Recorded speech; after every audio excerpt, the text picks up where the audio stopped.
Hey, what's up?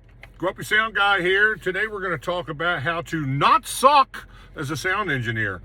I have kind of been, it's funny, you post all this crazy stuff and you do this whole social media thing and YouTube thing and all that stuff, and you never know how you're going to get hit sideways and what the responses are going to be, the reflections are going to be back from the industry and other people in the industry.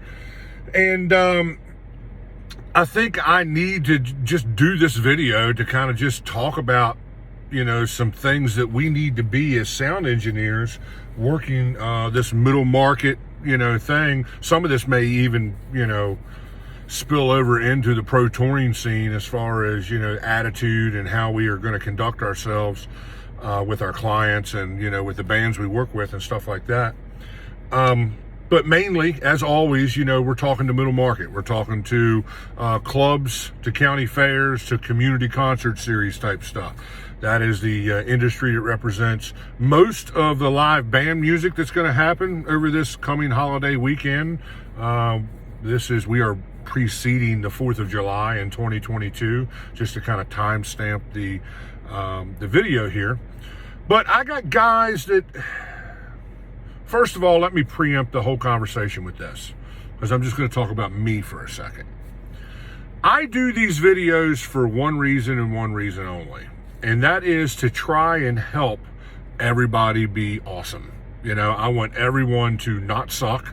I want everyone to be as good at their craft as what I am, because it benefits our whole industry when that's the case. I can't tell you how many clients I've had to argue with over, budget, over money, because they're so used to hiring guys that just suck, So that is their overall opinion and takeaway of what the production market is, and they really don't know how good it can really be when you got somebody who knows what they're doing. And with saying that, let me say that anyone who's been mixing full-time for 10, 15 years probably knows all this stuff that I'm talking about on here. There may be a morsel of something new here or there because I may do something a little differently than them, but I'll guarantee that they're getting the same result as what I'm getting, at their shows, because they've been in the industry long enough to have made all the mistakes that I have made, and learned all the things that I have learned. I do not put myself on a pedestal in any way, shape, or form as to who I am as a sound engineer. I am very confident and competent. I know what my skill set is. I know what I'm really good at. I know what I'm not really good at, and I play to my strengths, and I don't know everything. I try to stay humble, but more importantly, I try to be someone that people want to work with, I heard Sean Pelton, who is a New York freelance drummer. You would probably know him most from being the drummer for the Saturday Night Live band. I was at the Modern Drummer Festival up in New Jersey many years ago, and was watching him, with his band House of Diablo, which was amazing. But there was some clinic time there where he was just talking, and he was talking about having landed the Sheryl Crow gig. He toured with Sheryl Crow in her prime, and he was like, look, man, there was a lot of drummers that went out for that gig that were technically better drummers than me. There just was no ifs, ands, or buts about it.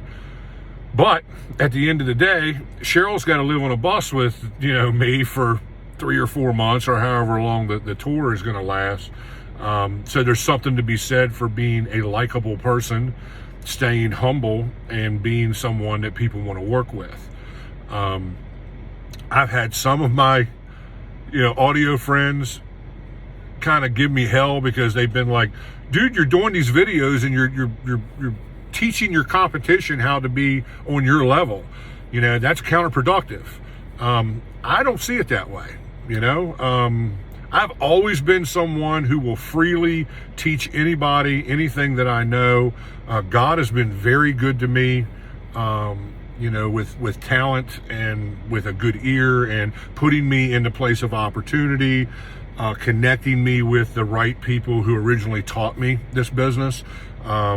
They weren't always the nicest people in the world to work for, but they were extremely talented, and you could never argue with their final result.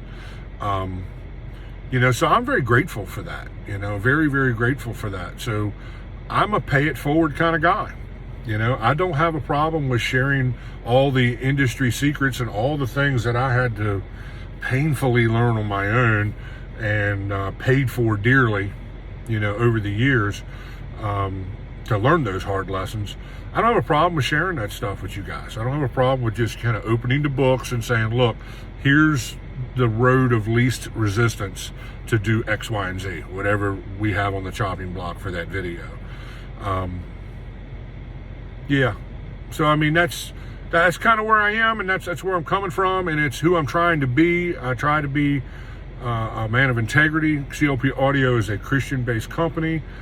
We work mainly in the secular market, but we try to carry those values over with us as we go out and try to let our light shine. I'll put it that way,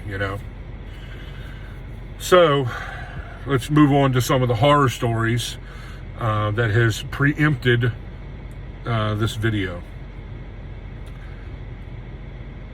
I spent quite a bit of time on the road with corporate bands and things like that, where I was the band engineer and had to work with a lot of house sound engineers.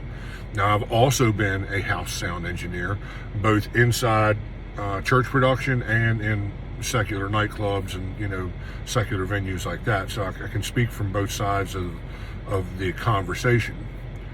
As a band engineer, when I come rolling into a room, if the house guy is welcoming and we've already had an advanced conversation, because as the band engineer, it's my responsibility to advance the shows with the clubs and with the venue, as it is their responsibility, likewise back.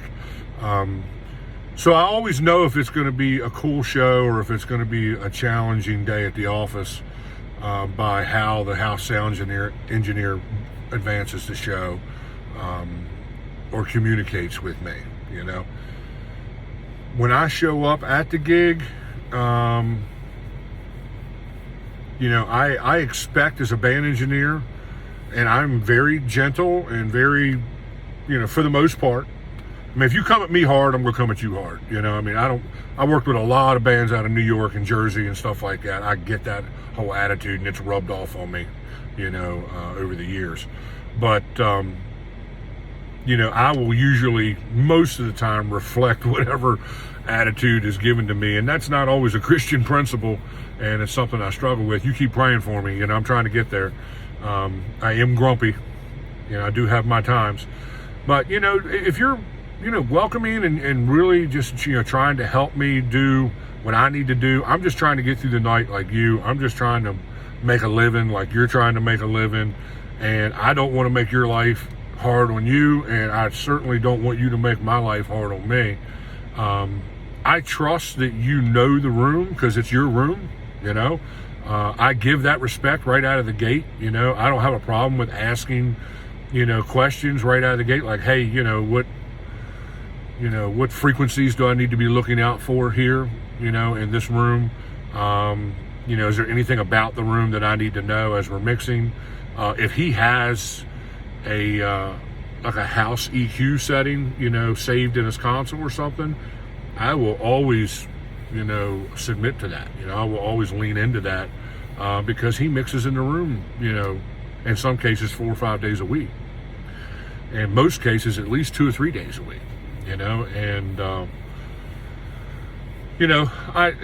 respect breeds respect, and you got to give respect to get it. So I always give respect right out of the gate to the best of my ability.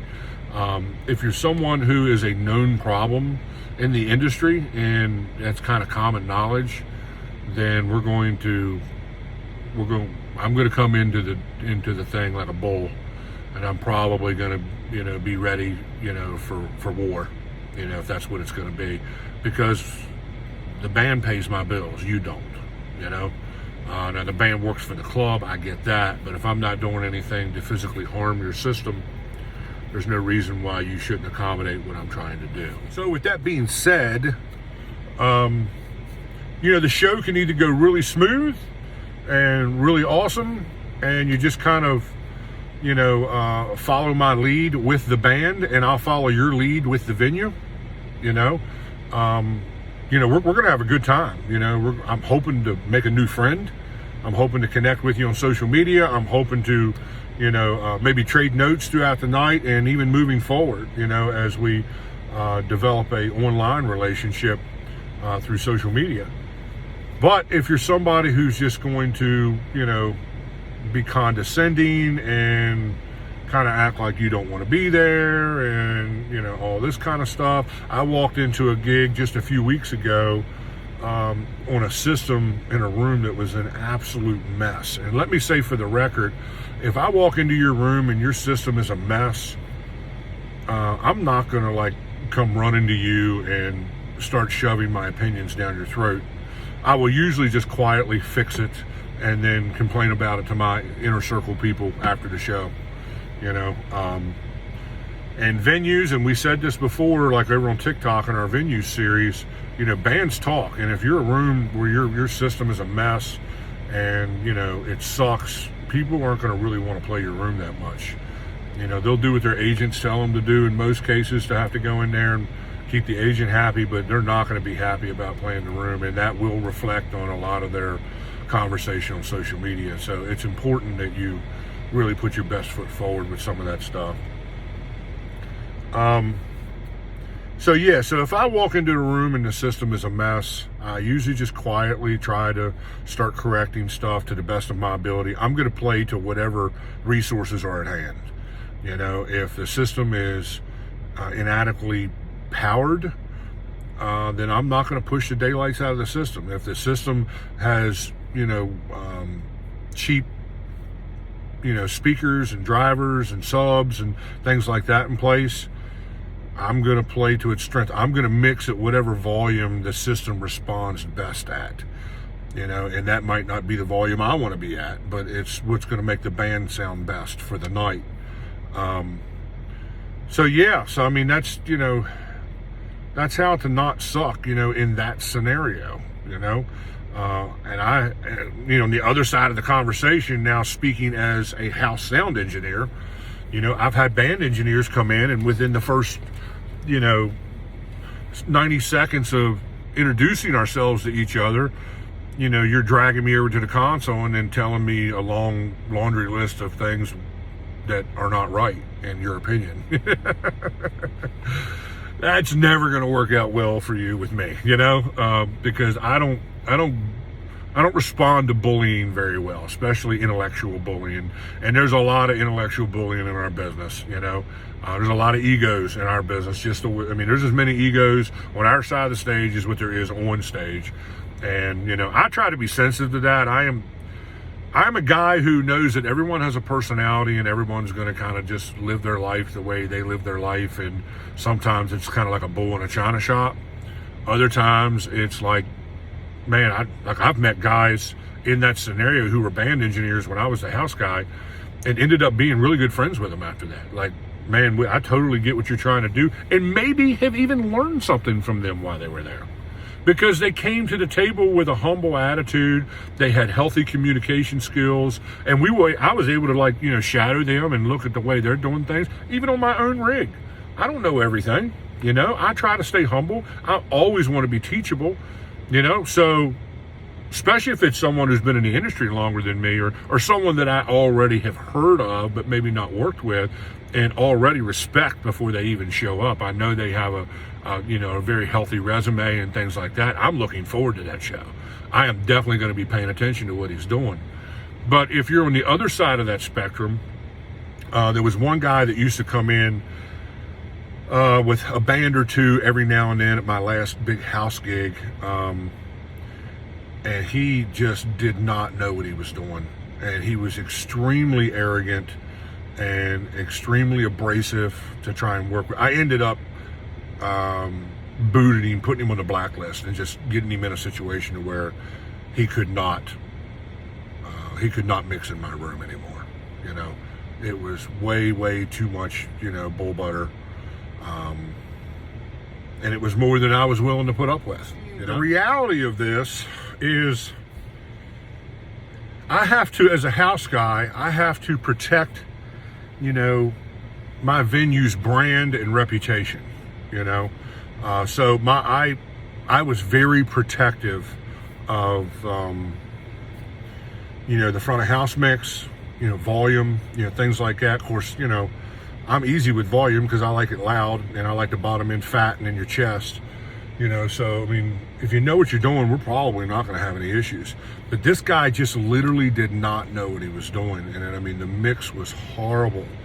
And to the point where some of our clientele, some of our patrons were coming to us and saying, hey man, what's up? This isn't right. I can't hear the vocals, or, blah, blah, blah, whatever. And I've had situations where I've had to push guys out of the way and just take over the wheel, and drive the rest of the night. I hate doing that with everything in me because I never want to be that guy.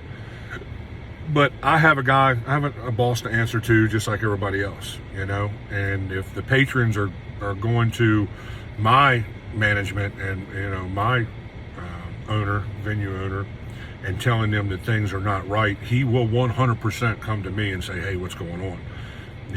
This is what I pay you for, and sometimes he was paying me to be a jerk. I hate it, but you got to do what you got to do, and to really add insult to injury with this guy, here's the sad part, is that he was extremely arrogant and condescending and really thought that whatever knowledge he possessed was the only way to do things. And the sad part about that is, had he had a humble attitude, I would have showed him and taught him how to mix that room correctly, how to mix that band correctly. He probably would have walked away a much better engineer. But because he came to the table with the wrong attitude, he totally robbed himself of that opportunity. And that's the thing that breaks my heart most about this industry. And I run into this with, some older guys that's been in the business, guys that are now in their middle to late 60s. They're still out bumping around with little stick rigs and stuff like that, trying to supplement their retirement and stuff. Because look, when we work for ourselves, 9 times out of 10, unless you're really, banging out big numbers, we're really not doing a whole lot about putting away for retirement. We're usually just hanging on for dear life, like a lot of small business owners. And when we get to those retirement years, we usually need to do something to try and supplement our Social Security and things like that. That's just kind of the environment of being a small business owner and trying to make it in a feast or famine type, music industry. But we love what we do, and this is what we do. But some of those older cats, man, they are stuck in their ways, and they just feel like that it's their responsibility to, kind of bulldoze their way through, especially with any kind of young guys. I'm a middle-aged guy. I'll be 50 this year. A lot of the stuff I'm talking about happened when I was in my middle 40s, or something. I wasn't young to the business, I was very established in my skill set, and pretty much where I am today.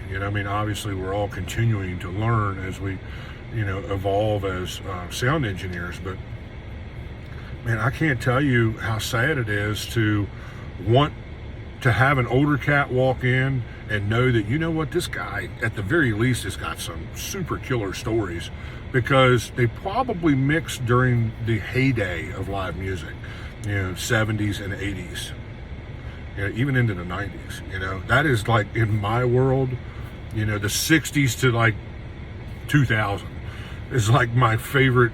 I think was when music was absolutely at its, best and purest form.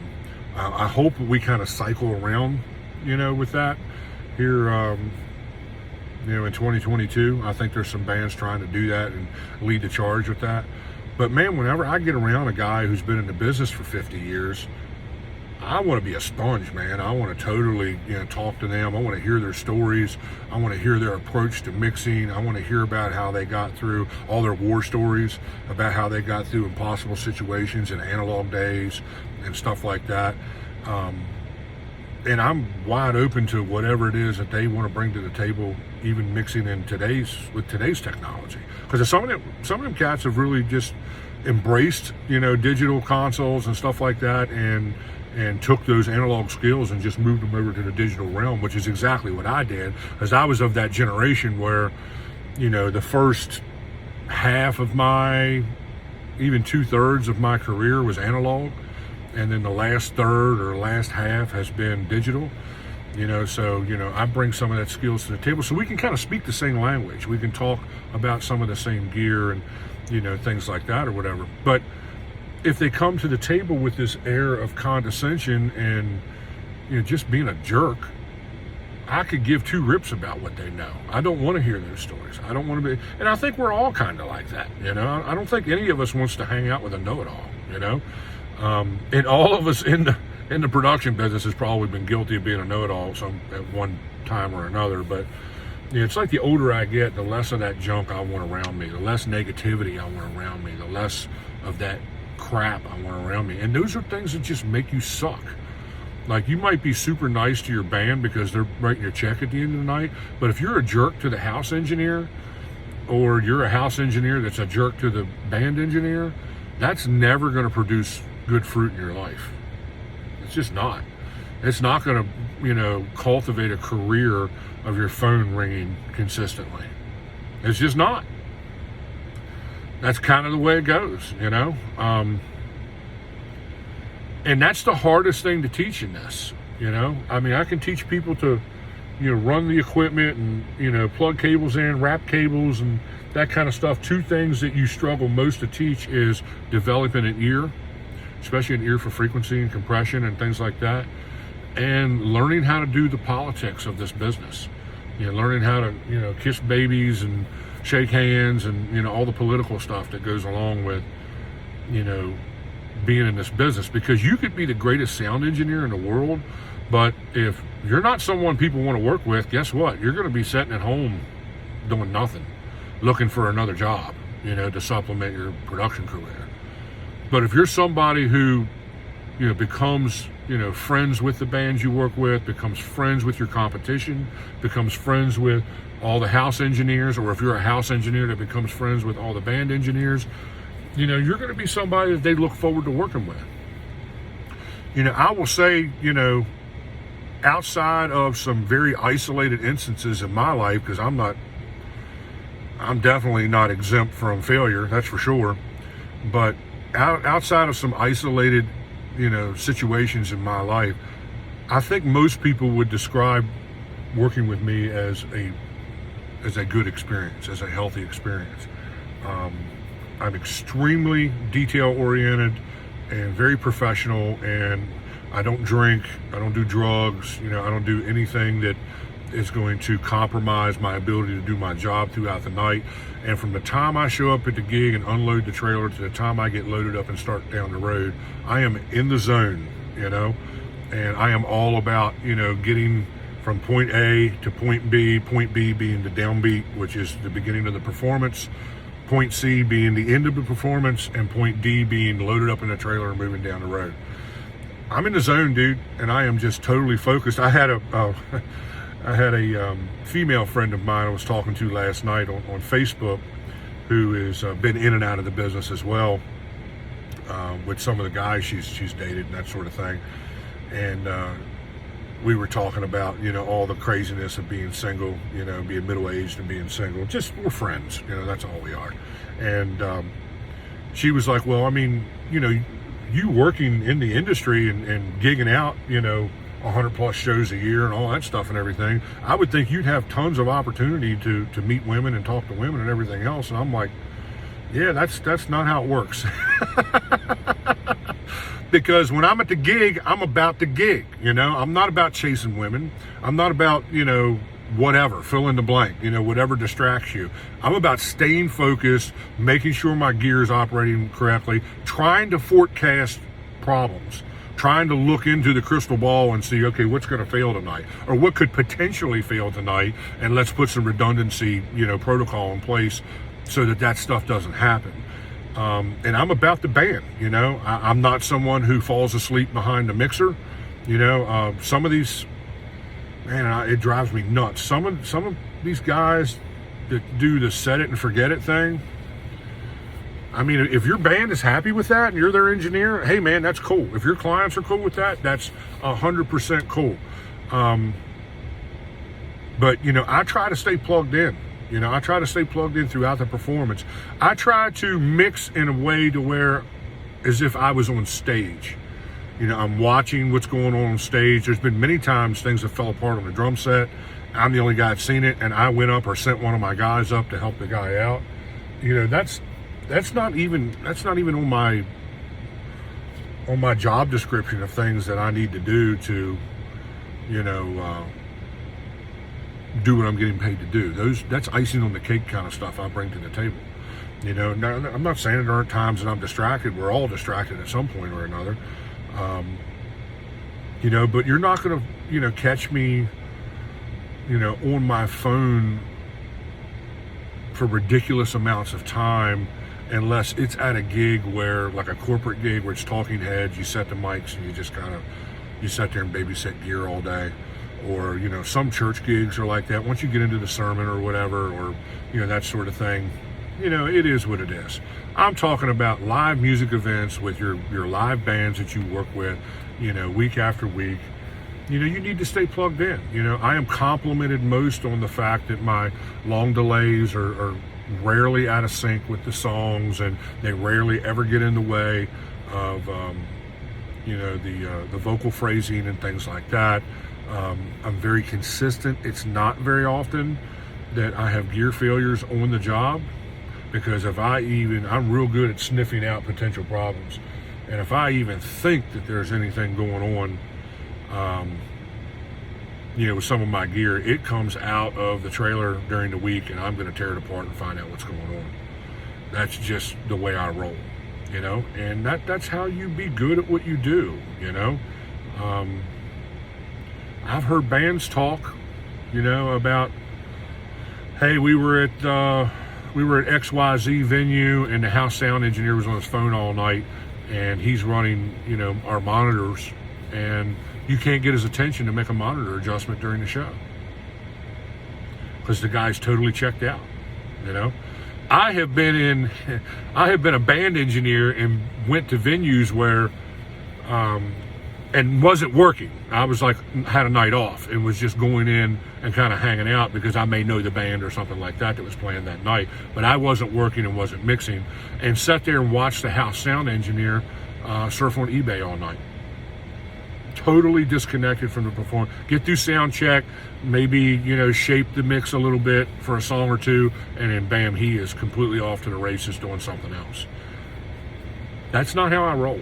I think that's disrespectful to the band. I think it's, you're getting paid to do a job, and I believe you should do it. That's just kind of where I am with that.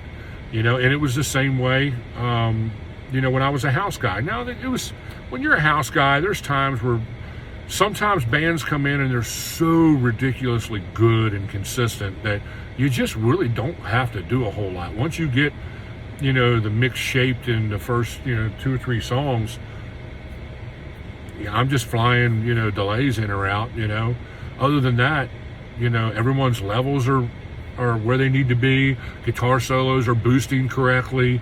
I don't really have a whole lot to do. I can really just focus on vocals and just trying to be the best it can be. And there have been times where I've kind of drifted off, I usually like to take pictures of all my events. As you know, I'm a social media nut job.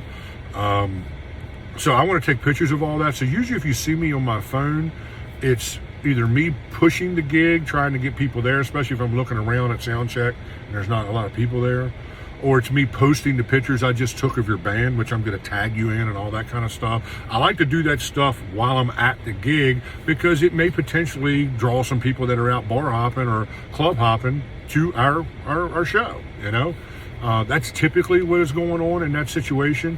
Or if I have done that, I always try to check back throughout the night, if someone's commenting like, hey, are they still on stage, or how late are they playing, or, blah, blah, blah, stuff like that. So I'm doing everything on my end of it to try and make the gig the best it can be, because I want my clients to be successful. Because if they're successful, then I'm successful. When I'm in a house situation, if the house is successful, I'm successful. If the venue's making money, I'm making money. If there's butts in seats, we're all making money. We're all happy.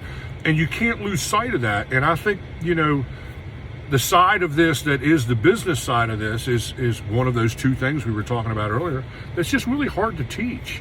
It's hard to teach people how to network, how small and intimate this scene is of guys that actually hold the keys to the kingdom. There's really only in the mid-Atlantic, I'll say in the middle market now. I'm not talking about, upper echelon of Pro Touring and, upper echelon of big giant corporate stuff. I'm talking middle market stuff. There's only half a dozen or so guys that are really the in-demand guys, So if you have the opportunity to work with one of those guys, man, make the most of it. Humble yourself, shut your mouth, and listen. Listen to what's going on. And when the gig is over or when you have downtime, don't be afraid to ask a million questions. Most of those guys enjoy sharing their knowledge. Most of them. So, that's all part of the politics of this. That's all part of being someone that people want to work with,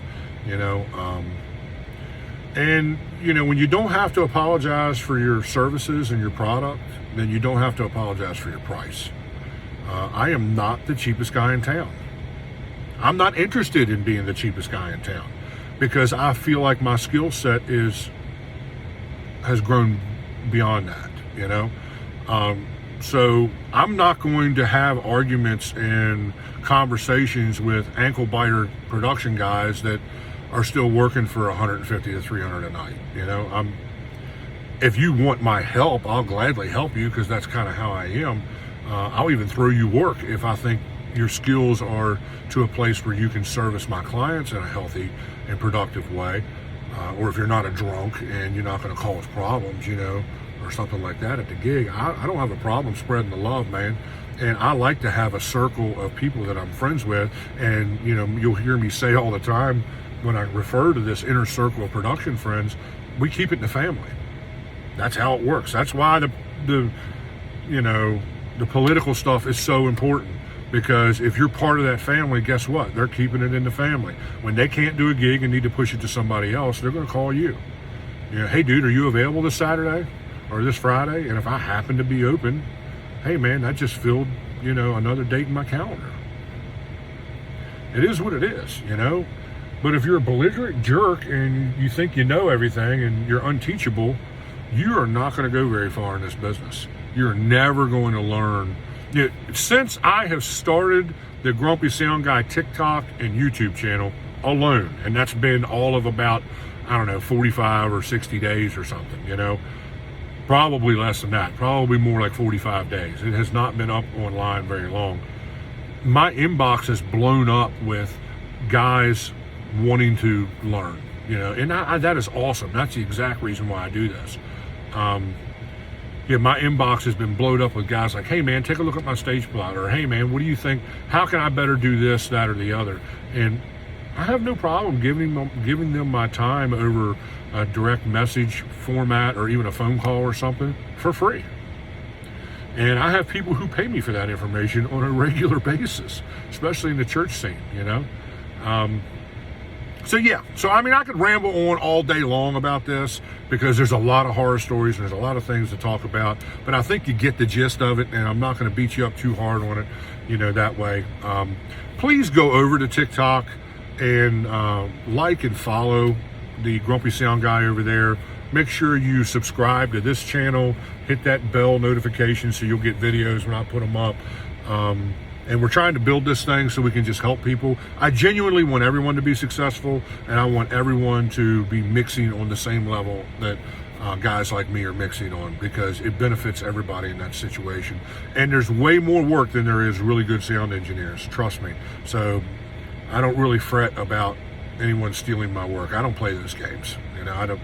My clients are so ridiculously loyal to me that it's very rare that they're not going to call me first or at least second, because sometimes location is always an issue.